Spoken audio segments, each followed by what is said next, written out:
നമസ്കാരം. തെക്കൻ ഗസയിലെ സുരക്ഷിത മേഖലകളിലും ആക്രമണം അഴിച്ചുവിട്ട് ഇസ്രായേൽ ഇപ്പോൾ അവരുടെ കൂട്ടക്കുരുതി തുടർന്നുകൊണ്ടിരിക്കുകയാണ് എന്ന് പറയാം.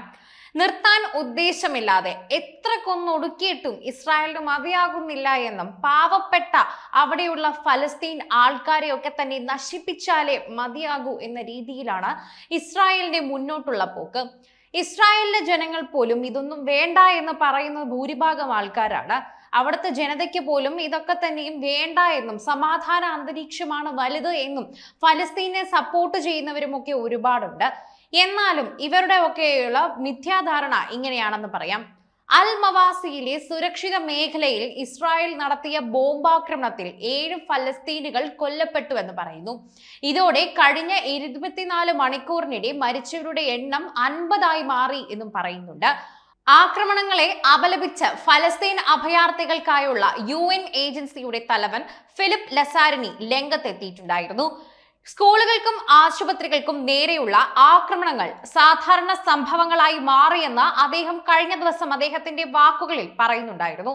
കഴിഞ്ഞ 24 മണിക്കൂറിനിടെ തുടർച്ചയായുള്ള ആക്രമണങ്ങളാണ് ഇസ്രായേൽ നടത്തുന്നത് എന്ന് പറയുന്നു. സാധാരണക്കാരാണ് കൊല്ലപ്പെടുകയും പരിക്കേൽക്കുകയും ചെയ്യുന്നത്.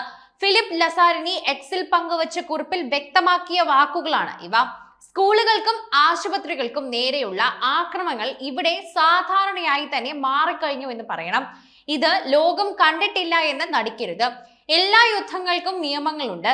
ഇവിടെ ആ നിയമങ്ങളെല്ലാം തന്നെ ലംഘിച്ചുവെന്നും അദ്ദേഹം പറയുന്നുണ്ട്. വടക്കൻ ഗസയിൽ ഉപരോധം ആരംഭിച്ചതിന് ശേഷം ആതുരാലയങ്ങളെ ലക്ഷ്യമിട്ടാണ് ഇസ്രായേലിന്റെ ഓപ്പറേഷൻ എന്ന് പറയുന്നു.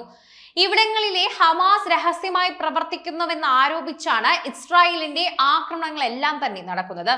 എന്നാൽ ഇസ്രായേൽ ആരോപിക്കും പോലെ ആശുപത്രിക്കുള്ളിലോ സമീപത്തോ ഒരു തരത്തിലുമുള്ള പോരാട്ട പ്രവർത്തനങ്ങളുടെ നടക്കുന്നതായി തന്നെ റിപ്പോർട്ട് ചെയ്തിട്ടില്ല എന്നും ഇസ്രായേൽ ആക്രമണങ്ങളൊക്കെ നടക്കുന്നതായി UN മനുഷ്യാവകാശ സംഘടനകൾ പറയുന്നുണ്ടായിരുന്നു.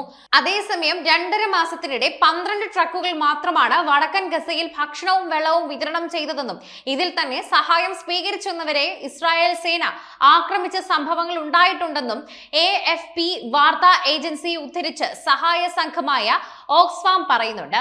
ട്രക്കുകൾ എത്തുമ്പോൾ തന്നെ ഇസ്രായേൽ സൈന്യം ബോധപൂർവമായ തടസ്സങ്ങൾ സൃഷ്ടിക്കുകയാണ് എന്നും ഞായറാഴ്ച പുറത്തിറക്കിയ പ്രസ്താവനയിൽ ഓക്സ്ഫാം പറയുന്നുണ്ട്.